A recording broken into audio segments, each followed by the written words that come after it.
안녕하세요. 반갑습니다. 여러분 혹시 그 기차가 지나가는 철로를 가까이서 보신 적 있어요? 철로?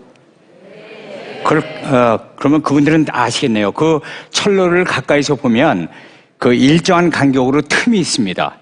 그게 이제 더위 때문에 그 금속의 팽창에서 철로가 휘는 것을 방지하기 위해서 철로에다 이제 일정하게 틈을 만들어 놓은 건데, 그걸 보면서 우리 마음에도 이제 철로처럼 빈틈이 좀 있어야 되는 거 아닌가.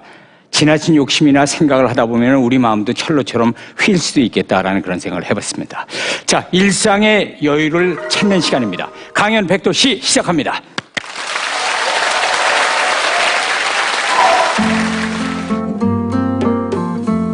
아내를 위해 꿈을 접고 귀농한 최재원. 결혼 후 부모님의 지원을 받아 미국 유학길에 오른 그. 하지만 부모님의 사업 실패로 생계를 위해 일해야 했습니다. 여러 가지를 했어요. 아이스크림 가게에서 뭐 아이스크림을 판다든지, 아니면 새벽에 그 아파트 같은 데 가가지고 페인트 칠을 한다든지, 점심값을 아끼기 위해서 점심을 굶는다든지, 내가 성공하지 않으면 돌아가지 않겠다라는 어떤 그런 의지가 굉장히 강렬하게 작용을 한 것 같아요. 끈질긴 노력으로 억대 연봉의 부사장까지 승승장구했지만 일에 쫓기는 바쁜 생활에 가족을 제대로 돌보지 못했습니다.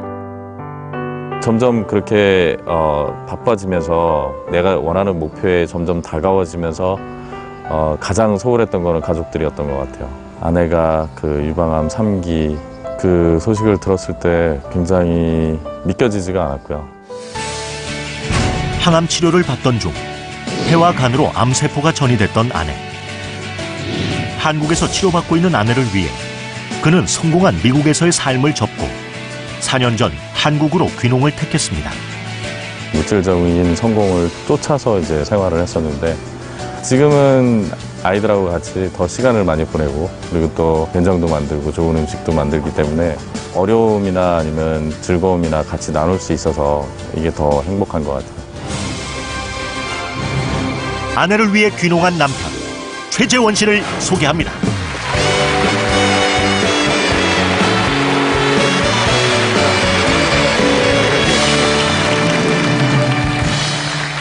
어서 오세요. 미국에서 18년 동안 생활을 하시다가 이제 한국으로 돌아오셨는데, 지금 돌아오신 지가 몇 년 되신 거죠? 제가 2011년도에 돌아왔으니까 3년 정도 지금 되고 3년 있습니다. 정도요. 네, 예. 네. 지금 오셔서는 전라북도 완주에서 지금 네. 살고 계세요. 네. 네. 근데 농촌 생활에 적응이 좀 많이 되셨나요, 지금? 아, 전혀 안 되고 아직 안 있습니다. 됐어요? 네. 네. 할수록 어려운 것 같고요. 네. 네, 뭐 아이들도 그렇고 저희가 이제 미국에서 한 18년 정도 살았기 때문에 그러니까, 예. 그 적응하는데 굉장히 지금 힘들 지금도 상황이지만, 그러니까 적응 중이네요. 네. 외모를 이렇게 뵈면 차도남입니다. 그렇죠? 차가운 도시 남자인데 실상은 된장남입니다. 왜냐하면 하시는 일이 지금 된장 담그시죠. 맞죠? 시골에서. 네, 지금 시골에서 네. 메주를 만들고 또 된장을 담고 청장을 띄우고 있습니다. 네. 된장남 맞네요. 맞죠. 네, 괜찮은 맞습니다. 오늘 얘기하실 그 주제가 나중은 없다. 나중에 왜 없을까요? 어떤 얘기일까 궁금해지네요. 자, 최재원 씨의 나중은 없다 얘기를 시작하겠습니다. 부탁합니다.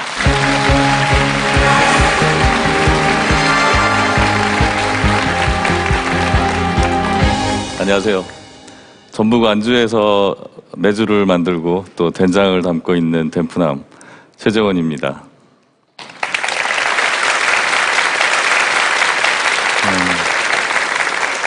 저렇게 딱 보시기에 제가 시골에서 메주를 만들고 또 된장을 담기에는 안 생겼죠? 생겼나요? 저도 이렇게 제가 이런 삶을 살게 될 줄은 정말 몰랐습니다. 제가 뭐 꿈에도 생각을 못 했고요. 제가 원래는 사실은 디자인을 전공을 했어요. 그래서 디자이너로 이렇게 성공하겠다는 그런 꿈을 품고 제가 미국으로 유학을 가서 한 18년 정도 생활을 하고, 그리고 지금 한국에 다시 와서 이렇게 생활을 하고 있는데요. 제가 지금까지 미국 수도 워싱턴 DC에서부터 그리고 한국에 있는 아주 작은 시골 마을까지 이렇게 먼 길을 돌아오는 그런 저의 그 경험담, 제가 깨달았던 그런 작은 경험을 여러분하고 나누고자 합니다. 네.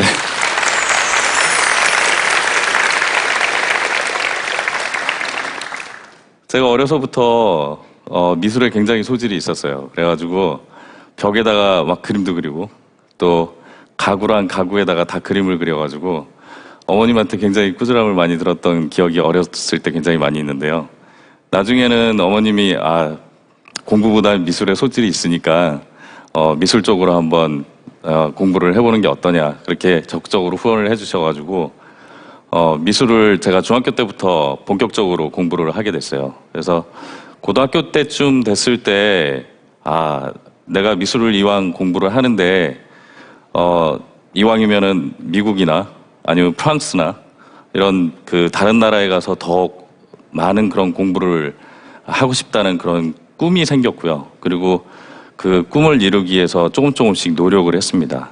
그래서 대학교는 디자인, 그러니까 시각 디자인과를 제가 졸업을 하고요. 그리고 제 아내를 또 이렇게 만나게 되고 첫눈에 이제 딱 반하게 되고요. 그래서 3년 연애를 하다가 미국으로 같이 유학을 떠나게 됐습니다. 저희 아버님이 이제 대기업 식품회사에서 임원이셨고 또 저희 어머님이 개인 사업을 또 따로 크게 하셨었기 때문에 처음에 미국에 유학을 가서는 한 1년 반 정도 굉장히 그 여유롭게 풍족하게 생활을 했던 것 같아요. 근데 갑자기 저희 어머님 사업이 어려워지면서 모든 지원이 하루아침에 그냥 다 끊기게 됐어요. 그래서 미국에서 닥치는 대로 일을 했어요. 새벽에 일어나가지고 아파트 벽을 칠하는 페인트, 미술을 전공했으니까 페인트 칠을 하고, 그리고 또 그 전단지를 막 집집마다 꽂고 다니는 일, 그리고 또 오후가 되면은 학교에 다시 나가고, 또 저녁이 되면 빈 빌딩이나 아니면은 그 학교 공공 장소에서 청소를 새벽까지 하게 되고, 그리고 또 주말이면은 제가 아이스크림 가게에서 이제 아이스크림 점원으로 아이스크림 판매도 하고 이러한 일들을 닥치는 대로 정말 했던 것 같아요. 근데 열심히 일을 하면 할수록 이제 몸이 힘드니까 제 몸무게가 한 1, 2kg까지 빠졌던 것 같아요, 그 당시에. 근데 그렇게 갑자기 생활이 어려워지니까 아내도 이제 급격히 이렇게 변한 생활 때문에 우울증이 오게 되고 이러한 그 어려운 시간들이 있었는데요.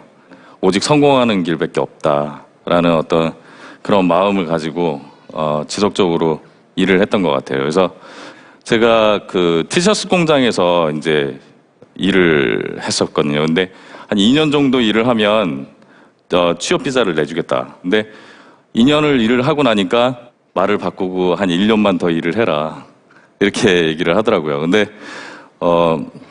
그렇게 임금 착취도 많이 당하고요. 제가 학생 신분이었기 때문에. 그리고 일을 하고서 떼이는 일도 굉장히 많았어요. 뭐 영어도 부족하죠. 그리고 또 동양인이죠. 그렇기 때문에 그 인종차별도 많이 받았고요. 그럼에도 불구하고 포기하지 않겠다는 마음은 점점 더 커졌고요. 그러다가 제 어떤 친구의 소개로 제가 마케팅 회사에 입사를 하게 됐어요. 마케팅 회사에서 처음에 제가 했던 일은 이제 컴퓨터 그래픽 디자이너로 일을 시작을 했어요. 그래서 경험도 부족했고 그리고 또 언어도 딸렸기 때문에 그 회사에서 가장 실력 있는 아주 잘하는 그런 그 컴퓨터 그래픽 디자이너, 수석 디자이너를 제가 쫓아다니기 시작했어요. 근데 그 당시에는 컴퓨터가 그 모니터도 굉장히 크고 키보드도 크고 뭐 본체는 더 컸어요. 그거를 다 싸들고 제가 그 친구 집을 이제 계속 두드리는 거예요. 주말이면. 처음에는 문도 안 열어주죠. 너 미쳤다. 가라. 이렇게 문전박대하고 했었는데 계속 제가 두들겼어요. 쫓아가서 나 가르쳐달라. 나 배우고 싶다. 하니까 나중에는 마음을 열고 하나하나 저한테 가르쳐주기 시작했어요. 그래서 제가 그 배움을 완전히 스펀지처럼 제가 빨아들였어요. 그래서 부족한 게 있으면 집에 와서 밤을 새고 그거를 해보고 내 걸로 만들고 그렇게 해서 차츰차츰 제 실력이 이제 늘게 됐어요. 그래서 제 그 직장에서도 어느 정도 인정을 받게 되고 승진도 되고 또 급여도 점점 많이 받게 되고 그리고 직급도 굉장히 높아져서 회사 중역이 되고 부사장까지 올라오고 이제 마당이 넓은 집 그리고 벽난로가 있고 또 방이 한 5개 이렇게 되고 이런데 집을 마련할 수가 있었고 또 저희 가족들이 원하는 것들을 다 해줄 수 있는 그런 능력을 갖게 됐어요. 근데 제가 미 전역 50개 주를 안 가본 데가 없어요. 거의 하늘에 비행기를 타고 하늘에 떠 있는 시간이 집에 있는 시간보다 훨씬 많았어요. 땅을 딛는 시간보다 하늘에 떠 있는 시간이 훨씬 많았어요. 한 7, 8년 정도 그렇게 출장을 많이 다녔던 것 같아요. 그 당시에 아이들이 이제 막 태어나고 이제 한참 자랄 그럴 시기였는데 제 꿈은 점점 가까워졌지만 정작에 저희 가족들한테는 소홀하게 됐어요. 근데 저희가 한 2주 정도 휴가를 받아가지고 한국에 나오게 됐어요. 근데 이제 아내를 나온 김에 건강검진을 받자 이렇게 해서 이제 한국에 나와서 건강검진을 받고 있다가 의사가 이제 그러더라고요. 유방암 3기 말이다. 아내가 이제 유방암 3기 말이라는 얘기를 들었어요. 저 믿기지가 않았죠. 네. 전혀 생각지도 못한 그런 그 진단을 받게 되고 그리고 그때서부터 굉장히 혼돈이 오기 시작했어요. 이제 저희 셋째가 태어나서 굉장히 희귀병으로 아팠어요. 아들 둘이 있는데 그 아이들과 또 막내 아픈 아이를 이제 아내 혼자서 거의 돌봐야 됐기 때문에 아내가 그때 스트레스를 굉장히 한 2년 동안 극심하게 받았던 것 같아요. 근데 그것 때문인지 이제 아내가 아프다는 진단을 받게 되고 이제 급하게 수술을 하게 됐어요. 근데 수술을 하고 한 6개월 정도 항암 치료를 하고 이제 다 괜찮아졌다.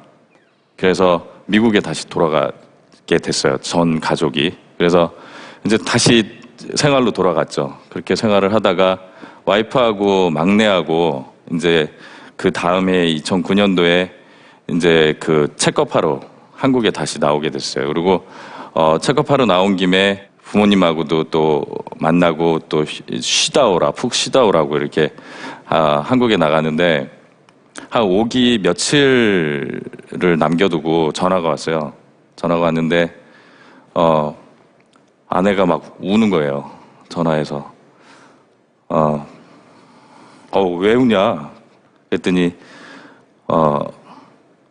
암이 다 전이가 됐다라고 얘기를 하더라고요. 그 간하고 폐 전부 전이가 됐다. 그 소식을 듣고 아내가 이렇게 막 전화로 오는데 아무 생각이 안 드는 거예요. 이게 뭐지? 그냥 영화에서나 보던 얘기? 아니면 나하고는 전혀 상관없는 그런 얘기라고 생각을 했었는데 지금 아내가 저한테 전화로 그런 얘기를 전하는데 막막해지더라고요. 그리고 아이들은 아직도 어린데 그리고 나는 아직도 할 일이 많은데 그리고 내가 지금 가서 안아줄 수도 없고 옆에 있어줄 수도 없는 상황인데 여기는 지금 미국이고 아내는 한국에 있는데 정말 해줄 수 있는 게 없더라고요. 근데 그때 이제 제가 큰아이 둘, 남자아이 둘을 제가 데리고 있었고 아내는 막내 아이를 데리고 한국에 있었기 때문에 제가 일을 하면서 엄마의 역할까지 이제 제가 했어야 됐어요. 요리도 했어야 되고 집안 청소도 했어야 되고 아이들 학교, 운동 그런 상황에서 그것도 힘들었지만 제일 힘들었던 거는 아내가 보고 싶었고, 그리고 또 우리 아이가 보고 싶었고, 그런 마음이 굉장히 간절했던 것 같아요. 그래서 이제 화상 채팅이 있었으니까 컴퓨터를 켜고 화상 채팅을 이렇게 하려고 딱 켜면 벌써 와이프 눈에도 눈물이 글썽글썽하고 저도 눈물이 글썽글썽한 거예요. 그리고 이제 아이들이 엄마하고 보고 싶어 하니까 화상 채팅을 하게 되면 이제 항상 엄마가 밝은 모습을 보여주기 위해서 이제 가발도 쓰고 모자도 쓰고 이렇게 화장도 하고 아이들하고 얘기를 하는데 하루는 그 아내가 가발 쓴 거를 이제 잊어버렸던 것 같아요. 이제 급하게 화상 채팅을 하기 위해서. 그랬더니 이제 아이들이 그걸 보고 놀랬죠. 큰 아이들이 이제 그걸 보고 그 모습을 보고 좀 놀랬는데 아이들이 또 의젓하게 엄마 멋있다. 엄마 멋있다고 이렇게 엄마 이쁘다고 그렇게 화상 채팅에다 얘기를 하더라고요. 그리고 화상 채팅을 이제 딱 껐는데 아이들이 막 펑펑 울더라고요. 근데 그 모습을 보는데 정말 가슴이 아프더라고요.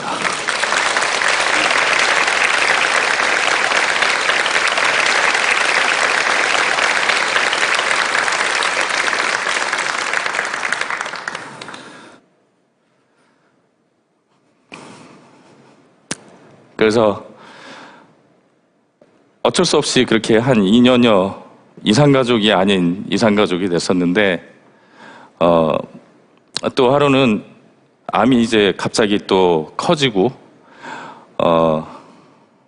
항암제를 더 독한 항암제를 써야 된다는 그런 연락을 받았어요. 그래서 이제 항암제를 더 독한 걸 쓰면 움직이기도 힘들다. 그렇게 연락을 받아서 제가 아이들한테 엄마한테 가자. 가족이 같이 있자. 그렇게 얘기를 하니까 아이들이 가자고. 아이들은 거기서 태어나서 자랐기 때문에 한국말도 잘 못하는 아이들이에요. 친구들도 다 있고 학교도 있고 가자고. 아이들이 기꺼이 가자고. 그래서 뭐 집이며 차며 지인들한테 다 부탁하고 아이들하고 갔어요. 한국으로. 저희 어머님이 그때 좋은 공기 마시면서 시골에서 지내라. 그래서 저희 부모님이 완주라는 곳에 이제 집을 마련해 주셨어요. 근데 저도 그렇고 아이들은 뭐 거기서 미국에서 태어났기 때문에 그 적응을 하는데 굉장히 힘든 상황이었는데 하루는 아이가 둘째 아이가 막 전교생이 한 80명 되는 아주 작은 시골 학교에 다니는데 막 뛰어온 거예요, 집에. 재래식 화장실이라 어떻게 사용하는지 몰라가지고 그것 때문에 학교에 막 뛰어왔더라고요. 그래서 그렇게 저희가 적응을 하면서 시골에서 생활을 하니까 아내의 건강이 조금씩 이제 좋아지기 시작했어요. 그리고 항암 치료를 받고 나면 아내가 어떤 음식을 먹지를 못해요. 아무것도. 입이 땡기지가 않으니까 먹지를 못하는데 먹어야지 항암 치료를 견딜 수가 있거든요. 근데 유일하게 저희 장모님이 그 시래기 된장국을 끓여주시면 그거를 먹고서 입맛을 되찾는 거예요. 그리고 또 청국장 뭐 이런 거를 먹고선 또 입맛을 되찾고. 근데 그게 정말 신기했어요. 그래서 그때서부터 어머님이 이 마음 놓고 그러면 된장을 한번 만들어 먹자. 그래서 매주를 만들기 시작했어요. 근데 저희 어머님이 손이 좀 통이 크세요. 그래가지고 첫 해에 매주를 7,000개를 만들었어요. 그래가지고 그거를 이제 지인분들한테 나눠주고 뭐 이제 저희 식구들 먹고 하는데 그 서울에 계신 지인분들이 그 된장을 살 수 없냐 요청이 막 들어오기 시작한 거예요. 그러다가 이제 사업을 하게 된 거죠. 정말 된장에 대해서 전통 그런 발효 음식에 대해서 아무것도 모르는 전데 그거를 공부를 하겠다는 생각으로 대학교에 찾아가고 잘 만드신다는 그런 장인들 그런 분들을 다 찾아다녔어요. 제가 찾아다니고 쫓아다니는 건 좀 잘해요. 그래서 사업을 본격적으로 시작을 했죠. 그래서 이제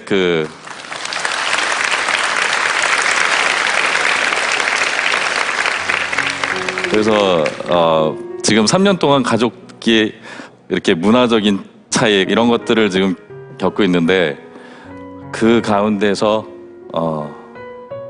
행복이 느껴지더라고요. 사실 제가 늘 입버릇처럼 얘기하던 게 있었어요. 미국에서 바쁠 때 아이들이 막 놀아달라고 주말에 하거나 그러면 나중에 아빠 지금 이 중요한 일 이거 끝나면 아빠가 나중에 나 놀아줄게. 아니면 다음에 가자. 더 좋은 데로 가자. 더 멀리 가자. 아니면 돈을 더 많이 쓰고 가자.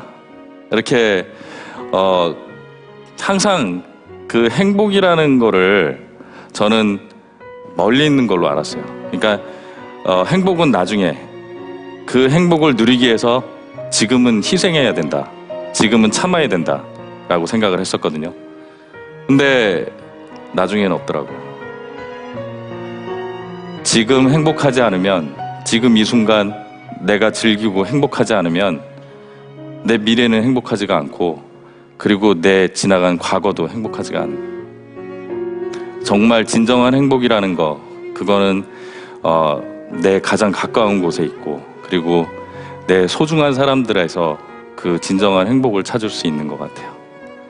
지금까지 제 부족한 제 얘기 들어주셔가지고 감사합니다.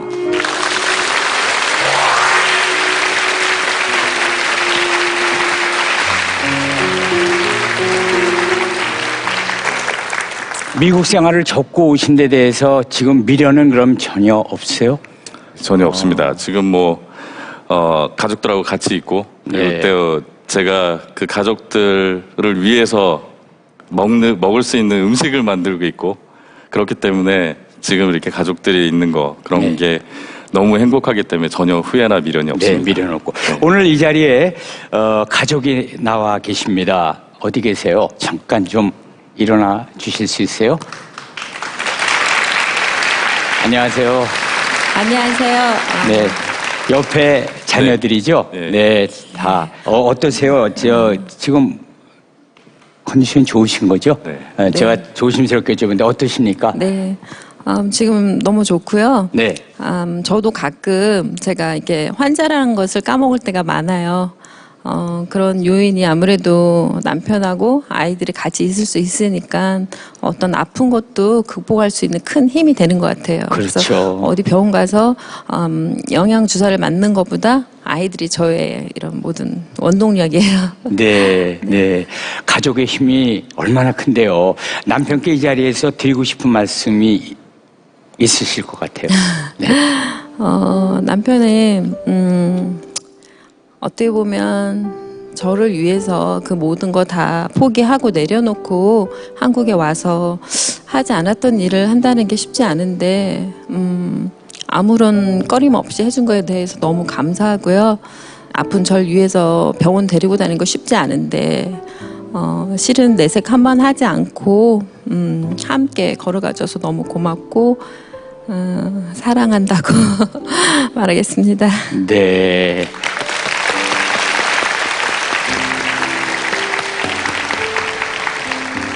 부인께도 이제 하시고 싶었던 말씀이 있으셨다면? 뭐 지금까지 잘 견디면서, 그리고 항상 어려울 때나 뭐 좋을 때나 내 옆에 있어줘서 정말 감사하고 고맙고 사랑해.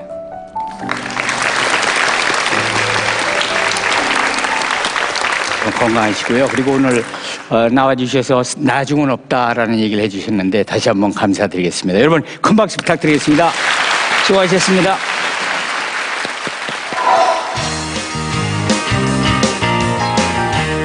(90kg) 빅사이즈 전문 모델 김도희. 어릴 때부터 뚱뚱했지만 늘 밝고 활발했던 그녀. 자신과 같은 사람들을 위한 의류 사업을 시작했습니다. 저처럼 뚱뚱한 사람들을 위해서 제가 직접 입고 그런 리얼한 핏을 보여주자라는 마음으로 시작했어요. 그런데 사진을 보니까 너무 창피한 거예요. 포토샵으로 라신하게 수정을 하고 있는 거예요. 이런 내 모습을 보면서 한심하기도 하고 비참하기도 하고 그러더라고요. 결국 살을 빼기 위해 병원에 찾아가 다이어트를 시작한 그녀. 3개월 만에 40kg 감량에 성공했지만 기쁨도 잠시, 고통의 시간이 찾아왔습니다. 이제 미니스커트도 입고 막 예쁘게 치장하고 그러고 싶었는데 막상 혼자 입고 싶더라고요. 이 약을 끊으면 나는 다시 뚱뚱한 몸으로 돌아가겠지, 그런 압박감과 스트레스 때문에 결국 우울증까지 오더라고요. 그 후 다이어트를 멈추고 예전의 몸무게로 돌아온 그녀. 이제는 자신의 모습을 당당히 드러내며 빅사이즈 모델로 활동하고 있습니다. 제 자신을 진짜 솔직하게 드러내면서 사람들의 반응이 다르더라고요. 멋있다. 뚱뚱한데 예쁘다. 뚱뚱하지만 저처럼 정말 건강하고 즐겁고 아름답게 살 수 있다는 거를 여러분에게 전해드리고 싶어요. 뚱뚱해도 괜찮아. 김도희 씨를 소개합니다.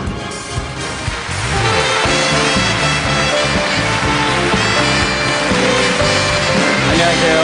네. 어서 오십시오. 네. 그 빅사이즈 모델이 어떤 그 모델이죠? 다시 한번 좀 소개를 해주시면. 네, 빅사이즈 모델은 네. 플러스 사이즈 모델이라고도 하는데요. 일반 모델하고 같아요. 이제 예. 화보 촬영도 하고 뮤직비디오 촬영도 하고, 다만 이름처럼 사이즈가 큰 모델이라서 빅사이즈 모델입니다. 네, 오늘 역시 모델답게 아주 멋지게 입으셨는데요. 감사합니다. 오늘 하실 그 얘기는 어떤 얘기가 될까요? 저도 대한민국 여성들처럼 이 사이즈에 집착하면서 살았거든요. 네. 제 인생의 화두였던 사이즈에 대해서 얘기하려고 합니다. 네, 오늘 그 강연 주제는 사이즈 너머라는 강연 주제가 되겠습니다. 김도희 씨의 강연을 듣겠습니다.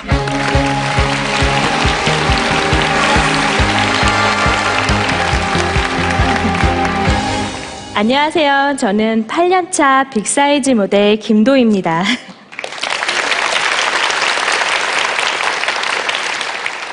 모델이라고 하면 보통 큰 키에 마른 몸을 연상하시겠지만 보시는 것 같이 저는 좀 다릅니다. 키 170cm에 몸무게가 90kg이거든요.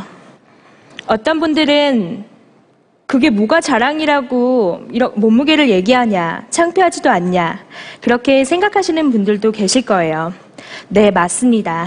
저는 뚱뚱합니다. 그런데요, 뚱뚱한 게 자랑은 아니지만 뭐 그리 창피한 일도 아니라고 생각합니다.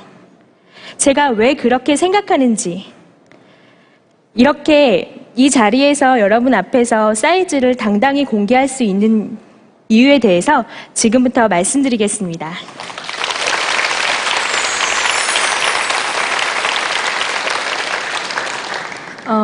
저희 가족은 부모님, 남동생 이렇게 4식구입니다. 엄마 말로는 제가 어렸을 때부터 쭉 뚱뚱했다고 해요. 제가 어릴 적을 생각해 보면 뚱뚱하고 밝고 귀여운 아이였는데 살이 찐 이유를 생각해 보면 물론 식습관이 문제였어요. 남동생이 야구 선수였어요. 그러다 보니 집에는 늘 고기 반찬이 끊인 적이 없었고 운동하는 동생을 부모님이 뒷바라지 하시냐고 바쁘셔서 집에는 혼자 있을 때가 많았어요. 그러다 보니 인스턴트 음식이나 패스트푸드 음식을 많이 먹었고 그게 살이 찐 원인이 된 것 같아요. 어렸을 때부터 쭉 뚱뚱했지만 저는 우울한 아이가 아니라 늘 밝은 아이였어요. 특히 고등학교 때 제가 고적대에 들어갔는데 선생님께서 저를 보시면서 튜바라는 악기를 배정해 주셨어요. 그래서 저는 그때 튜바가 뭔지 모르고 선생님이 저한테 좋은 혜택을 주시는구나 그렇게 생각을 했는데 알고 보니 이 튜바라는 악기가 엄청 큰 악기여서 그 악기를 감당할 수 있는 체력이나 체격이 되는 저를 시키신 거예요. 학창 시절 저를 보면 늘 밝고 활발한 성격이었지만 속으로는 달랐어요. 항상 날씬한 친구들이 부러웠었고 너무 날씬해지고 싶었어요. 그래서 끊임없이 다이어트를 했어요. 한 가지 음식만 먹는 원푸드 다이어트, 고기만 먹는 황제 다이어트. 여러 다이어트를 했지만 항상 실패했고 요요가 와서 다시 살이 찌곤 했어요. 고등학교 때 시작한 음악을 전공으로 대학을 갔어요.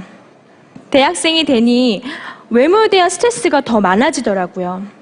예쁜 옷도 입고 싶고 좋아하는 남자도 생겼는데 잘 안 되니까. 한 번은 만난 지 얼마 안 된 남자친구가 엄청 날씬하고 예쁜 후배에게 뺏긴 적도 있어요. 그때 엄청 울고불고 정말 크게 충격을 받았어요. 하지만 저는 늘 밝은 척, 태연한 척, 쿨한 척 이렇게 하면서 대학 생활을 했고 졸업할 때가 됐는데 도저히 취업할 생각을 못 하겠더라고요. 그래서 사업을 하기로 결심을 했어요. 워낙 옷을 좋아했는데 뚱뚱한 사람에게 맞는 옷이 예쁜 옷이 없더라고요. 제가 옷을 사러 가면 사이즈가 없다고 먼저 얘기할까봐 선물 사러 왔어요 라고 먼저 얘기하고 가게에 들어가곤 했고 마음에 드는 디자인보다는 사이즈를 찾는 게 우선이었어요.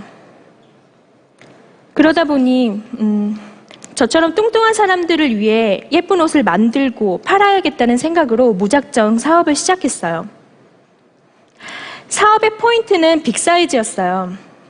왜 일반 의류 모델들을 보면 너무 날씬하고 예쁘잖아요. 그 모델들을 보고 마음에 들어서 옷을 샀는데 내가 입어보면 그 모델과 다르게 안 예쁜 거예요. 그래서 저는 뚱뚱한 내가 직접 입고 그대로 보여주자라는 생각으로 사업을 시작했는데 막상 일을 시작하니 문제가 생겼어요. 사진을 찍고 홈페이지에 올리기 전에 사진 수정을 하는데 포토샵으로 제가 너무 많이 수정을 하고 있는 거예요. 얼굴도 팍팍 깎고 몸도 줄이고 빅사이즈 모델이라고 당찬 척 했는데 막상 사진을 공개하려고 하니까 아는 사람들도 볼 텐데 조금만 더 날씬해 보였으면 좋겠다라는 마음이 속에 있었던 거예요. 다행히 반응은 좋았고 사업은 잘 됐어요. 실제로는 뚱뚱했지만 사진 속 통통한 모습을 만족해하면서 사업을 했습니다. 사업을 하다가 또 다이어트를 하게 됐어요.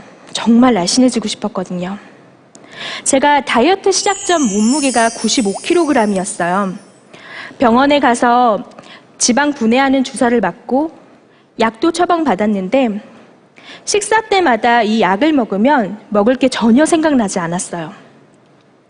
먹을 게 전혀 땡기지 않아서 며칠간 밥 한 톨 먹지 않고 있다가 사이사이 연명할 수 있을 만큼의 요플레나 고구마 같은 것만 먹으면서 지내고 일주일에 한 번 피자나 치킨 이런 패스트푸드 음식을 막 먹고 다 개원했어요.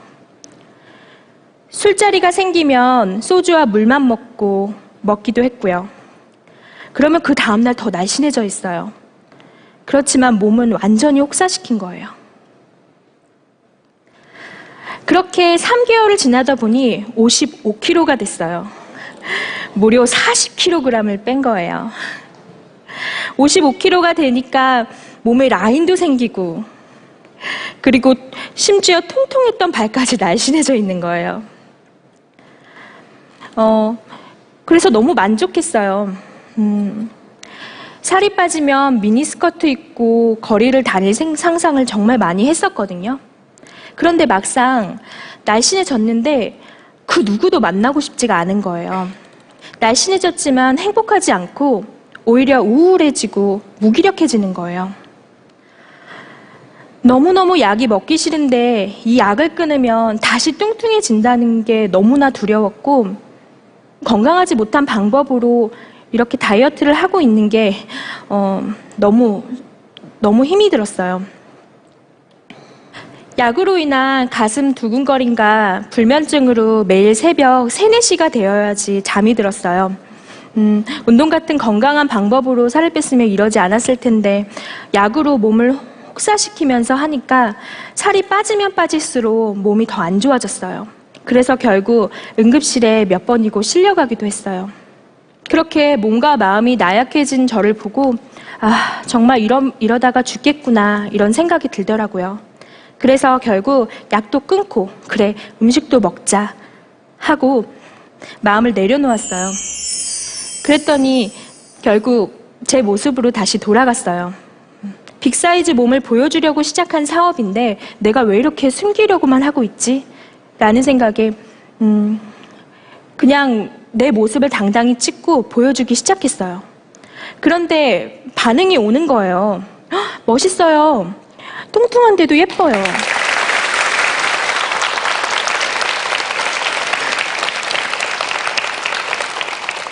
이런 응원들을 해주니 아, 이런 내 모습도 좋아해 주는구나 라는 생각이 들으면서 예전에는 자신감이 없어도 자신감 있는 척 당당한 척 했는데 진짜 당당해지고 뭔가 마음에 자신감이 넘치는 거예요. 그때부터 저는 진짜 빅사이즈 모델이 되었어요. 최근에는 잡지 촬영을 했는데 수영복을 입었어요.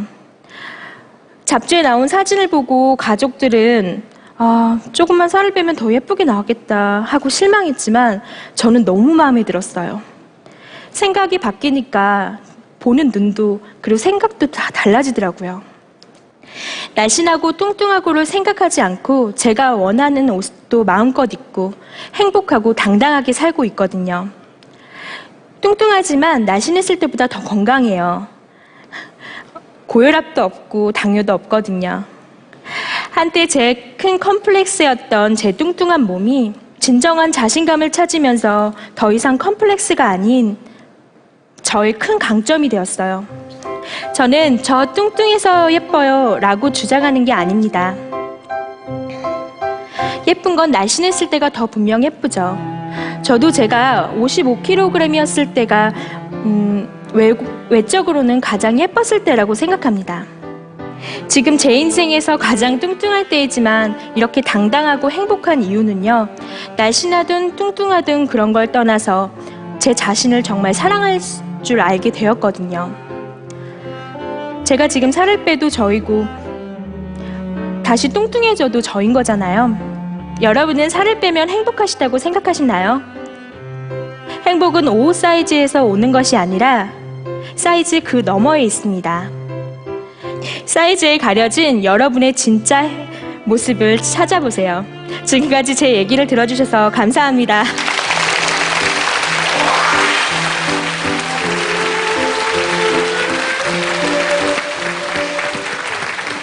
김도희 씨가 지금 이렇게 당당하고 멋진 모습으로 활동을 하고 있는데도 네. 혹시 모르는 분들이 지나가다가 자기 관리를 좀 게을리하는 거 아니야? 저 사람 이런 얘기 들으면 어떠세요? 혹시? 사실 그 부분이 제일 억울해요. 네. 저만 봐도 저는 아침부터 저녁까지 일을 하고 한 달에 한 번 쉬면서 일을 하고 있거든요. 그래서 네. 그런 뚱뚱한 사람에 대한 그런 게으르다는 그런 편견이요. 네. 너무 속상해요. 속상하죠. 네. 그럼 이제 모델이시니까 마지막으로 하나만 팁을 여쭤볼게요. 네.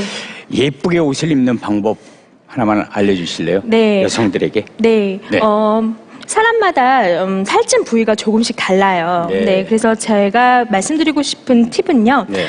조금 날씬한, 조금 뚱뚱한 부분은 어두운 컬러로 조금 가리시고, 그리고 자신 있는 부분을 조금 밝은 컬러로 입으시면 조금의 팁이 되지 않을까 싶어요.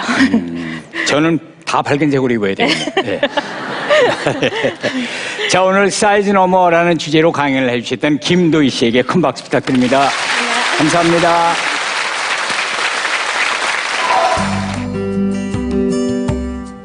아내 병 간호를 위해 요양보호사가 된 81세 이창희.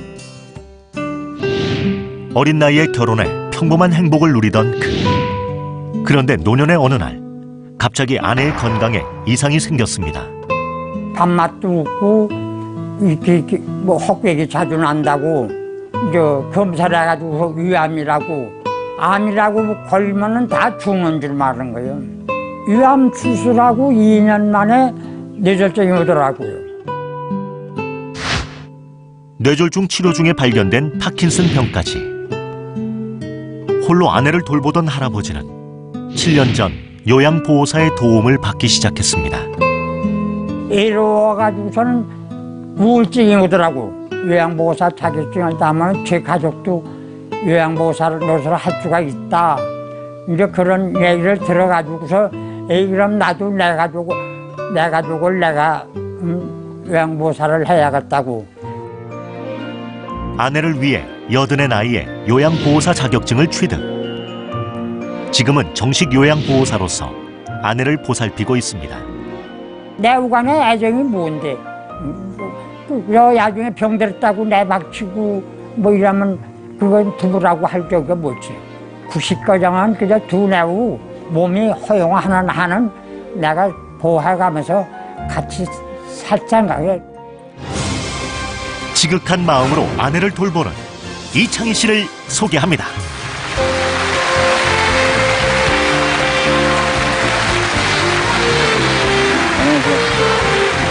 이쪽으로.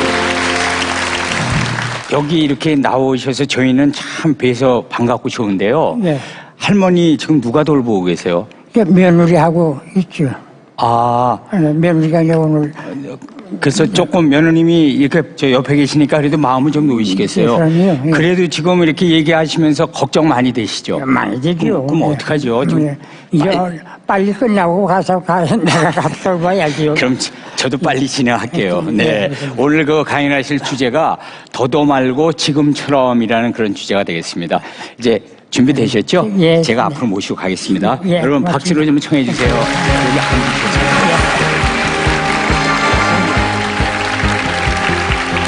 안녕하세요. 저는 충북 음성에서 온 이창이라고 합니다. 제 나이 81살인데요. 작년도에 요양보호사 시험을 국가시험에 합격해가지고서 올해 꼭 요양보호사 생활한 지 1년 됐어요. 그래서 뭐 요양보호사를 돈 벌려고 지가 한 게 아니고 제 아내를 돌보려고 요양보호사 자격증을 땄습니다. 그래서 좀 불편하지만 조금 앉아서 제 아내 얘기와 제 이야기를 하겠습니다.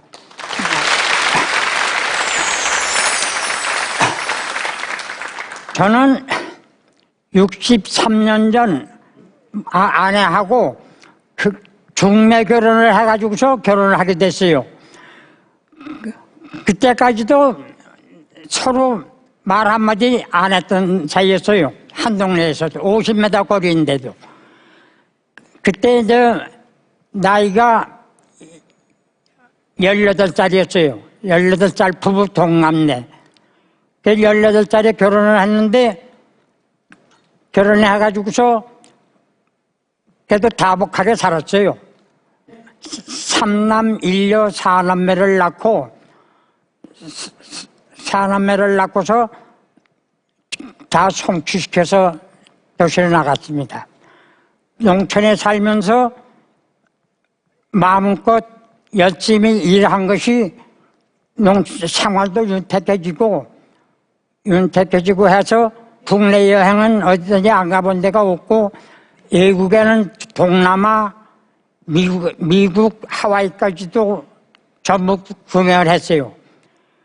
그러던 중에 아내가 68살 먹던 해에 갑자기 그때부터 이제 병이 오기 시작한 거예요.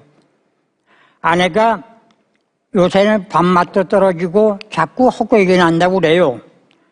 그러길래 그 전날 아침을 굶겨가지고 병원을 데리고 갔죠. 병원을 데리고 갔더니 병원에서 의사가 하는 말이 보이지 말아야 할 것이 보이네요. 그래도 그래요. 그것이 암이었어요. 위암. 정말 충격을 받았죠. 이대로 죽는가 보다. 이대로 죽는가 보다 하고 충격을 받았는데 수술만 잘 되고 하면은 한 5년만 잘 내리면은 무사히 산다고 그래요. 그래가지고서 그 길로 치료를 받고 그 다음에 2년이 지나니까 또 풍이 오는 거예요. 뇌졸중으로 다 쓰러져가지고 그래서 금방 119를 불면은 금방 구급차가 달려올 건데 그 생각도 못하고 저는 아이들한테다 전화기를 했어요. 너무 쓰러졌으니 빨리 오라고. 병원에 가서 이렇게 뇌경색에 쓰러져서 풍이 왼쪽으로다가 풍이 온 거예요. 왔다 갔다 하면서 치료를 계속 하는데 또 2년이 되니까는 팔다리를 흔들고선 주저앉는 거예요. 물리치료 앞에 나오다가서는 주저앉는 거예요. 의사들은 왜 물리치료 받고 나오는 환자가 저렇게 떨고 주저앉느냐 하고 물으니까 의사가 또 좋아 보더니만 하는 얘기가 아이고 할아버지 파키슨병이네요.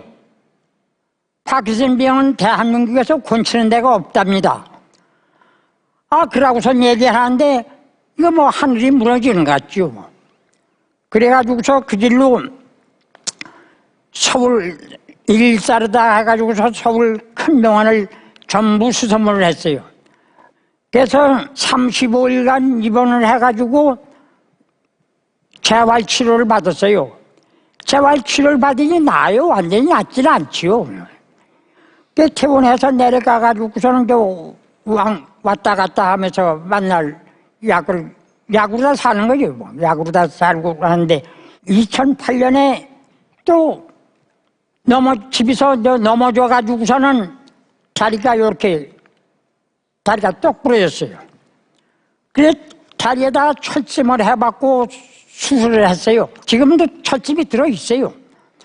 그래서 철심을 받고 수술을 했는데 그때 병실을 내가 들어가니까 여자 병실에 남자분이 들어오느냐고 너무 무리한 짓 아니냐고. 아 여보시오 나 아니면 간병할 사람이 없는데 누가 해야 하느냐. 왜 저렇게 죽게 내버려 둘 거냐. 그러고 하니까 하찮지 말을 못하더군요. 그래서 간병을 하는데 환자복을 하루 4번 갈아입힌 적이 있어요. 그 다음에 환자들이 보더니만은 감탄을 해요. 저런 양반 처음 봤다고. 영감이 저렇게 하는 양반 처음 봤다고. 그러고 병원에서 이 요양보호사법이 그 해에 생겼다고 요양보호사를 쓰라고 얘기를 하더군요. 그러는 사람이 있어가지고서 이제 그 일로 아내를 요양보호사한테 맡겼어요. 요양보호사한테 맡겨가지고서 아침 9시에 와가지고서 12시에 퇴근인데 와서 청소 좀 하고 반찬 좀 하고 점심 준비하고서 가는 것이요. 나는 요양보호사 두었다 해가지고서 그 길로 게이트볼을 치러 다녔어요. 그 게이트볼 치다 보면은 뭐 여럿이 놀다 보니까 집이 생각은 잊어버리고 놀다 보니까 4시도 좋고 5시도 좋고 점심 먹고 나서는 그렇게 놀다가서는 오니까는 식구가 이제 요양보호사 가고 혼자 들었다 앉았다. 그런데 나중에는 내가 와도 반가워하는 내색이 없어요. 우울한 그 생만 들어가지고서는 있길래 이제 그 길로 게이트볼을 치는 걸 그만두고서 집에서 같이 있어야겠다 하고서는 그 길로 집에서 이제 있으려고 하니까 안 되겠어요. 그래서 좀 찾은 곳이 어디냐 하면은 요양보호사 교육원을 찾았어요. 요양보호사 교육원을 찾아가지고서 교육 좀 먹게 해달라고 그러니까 연세가 몇이냐고 그래요. 그래서 80이라고 그러고 하니까 80이면 요양보호사를 받을 연세인데 요양보호사면 받을 연세인데 무슨 요양보호사 시험을 보려느냐. 아, 나는 사정이 따로 있다고. 내 아내를 돌봐야 되기에 내가 요양보호사 교육을 받으려고 그러니까 좀 봐달라니까 그냥 가시라고 내박쳐요. 그러길래 집에 가서 저녁 먹고 앉아서 가만히 생각하니까 안 되겠어요. 원장한테 다 전화를 걸어가지고서 나 요양보호사 야중에 시험 봐서 떨어졌다고 원망 안 할 테니까 다시 한번 생각해달라고 내 돈 주면서 사정하는 거예요. 그게. 그래서 사정을 했더니 내일 아침에 나오라고 그러더군요. 그러길래 나갔어요. 아침에 비는 어둡고 뭐 함께 맨 앞자리 가서 앉았어요. 근데 강연들에 열심히 듣고 실습도 하고 문제 풀이집도 풀어보고 이렇게 하고서는 이제 한 달을 교육받고 그러고서는 이제 시험을 보러 간다고 작년에 갔어요. 그 시험 보러 간다고 갔더니 보는 사람마다 쳐다보고서는 시험 보러 오시냐는 거예요. 그렇다고. 그러고 했더니 그 시험을 보는데 1교시, 2교시 2시간을 보는데 시험을 보고 나는데 보니까 마음의 여유가 있어요. 마음의 여유가 있어요. 정답은 내가 한 것뿐이요. 내가 한 것이 정답이요. 왜 그러냐고. 그래서 정맥에서 그걸 이제 시험을 보고서는 집에 왔어요. 그래서 나오니까 묻더들 어르신이 시험 잘 보셨어요? 잘 봤습니다. 어떻던가요? 그래. 내가 하는 대로는 마음에는 될 것 같았더라고. 마음에는 될 것 같은데 사실은 못해도 마음에는 될 것 같으니까 되겠지요.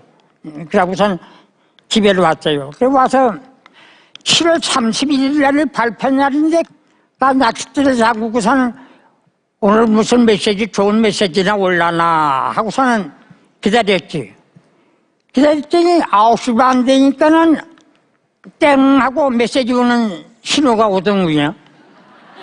그러길래 그래서는 딱 보니까는 축하합니다. 합격하셨습니다.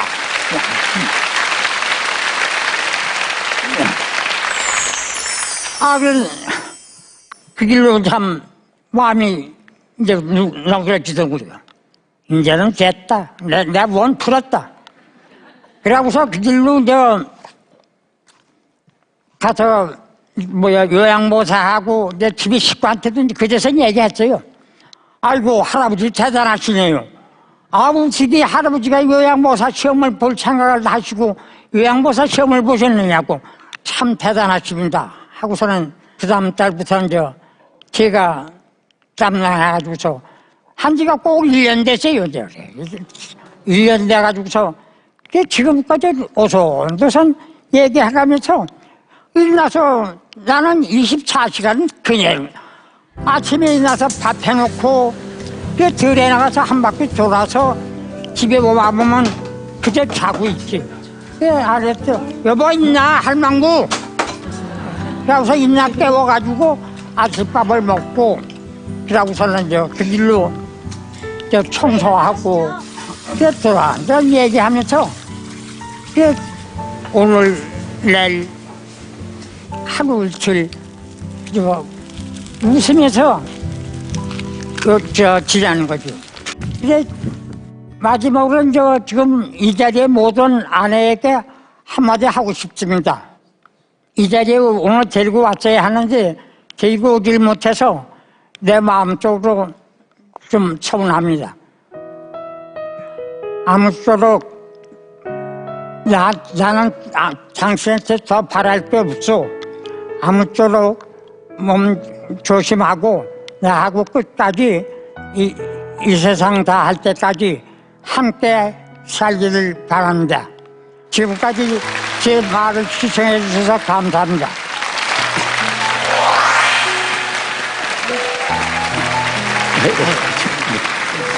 아유, 잘 들었습니다. 네.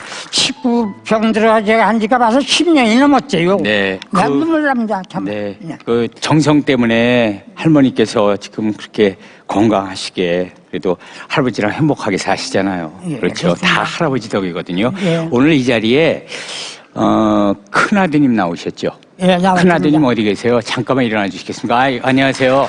네. 아버님께서 작년에 그 요양보호사 공부하는 거 전혀 모르셨죠? 80년세에 그 도전하는 것 자체도 놀라웠는데요. 네. 합격증 받아가지고 와가지고 자랑하셨을 때는 정말 자랑스럽습니다. 네. 그 아들의 입장으로 아버님이 어머님을 그렇게 지금 말씀처럼 돌보시는 그런 모습을 쭉 보시면서 어떤 생각이 드세요? 자식들이 모셔야 되는데 그렇지 못해가지고 좀 죄송스럽고요. 마음이 상당히 아픕니다. 아버지 어머니에게 꼭 하시고 싶은 말씀 있으세요? 앞으로도 아버지 어머니가 좀 건강하셔가지고 계속 지금처럼 알콩달콩 행복하게 오래오래 사셨으면 바람이 없겠습니다. 네, 말씀 감사합니다. 네. 이창희 할아버지께서 오늘 더도 말고 지금처럼이라는 주제로 강연을 해주셨습니다. 여러분 박수 부탁드리겠습니다. 수고하셨습니다. 이렇게 모시도록 하겠습니다. 성공한 미국 생활을 접고 귀농해 행복을 찾은 가장 최재원. 강연 주제 나중은 없다. 자신을 사랑하며 당당함을 되찾은 90kg 빅사이즈 모델 김도희. 강연 주제 사이즈 넘어. 요양보호사가 되어 직접 아내를 돌보는 81세 할아버지 이창희. 강연 주제 더도 말고 지금처럼. 인생의 뜨거운 감동을 만나는 시간 강연 백도시입니다.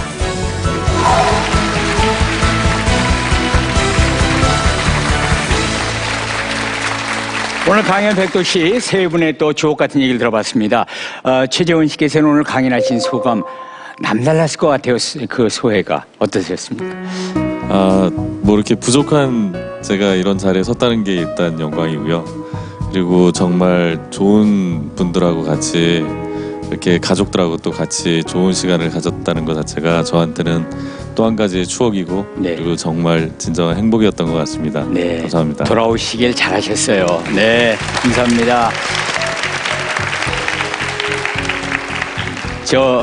이창희 요양보호사님께서는 오늘 소감이 어떠셨습니까? 네. 저는 이제 지금 나와 있어도 이제 하긴 며느리를 맡기고 왔으니까 네. 다행이라고 생각합니다만 네. 나오나 어디 가나 참 걱정이 많으시죠? 밖에 걱정이 없어요. 네. 그래서 근데 마음이 좀 후련하고 그래요. 어디서 보면. 말씀하시고 나니까요.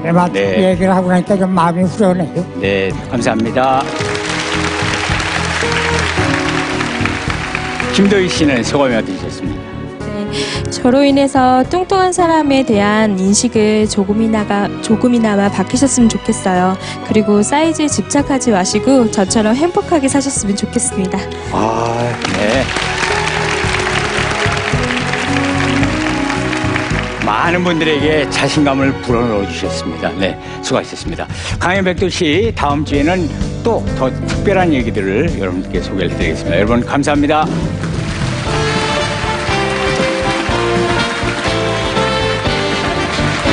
굉장히 어색하고 떨리는데. 안녕하세요.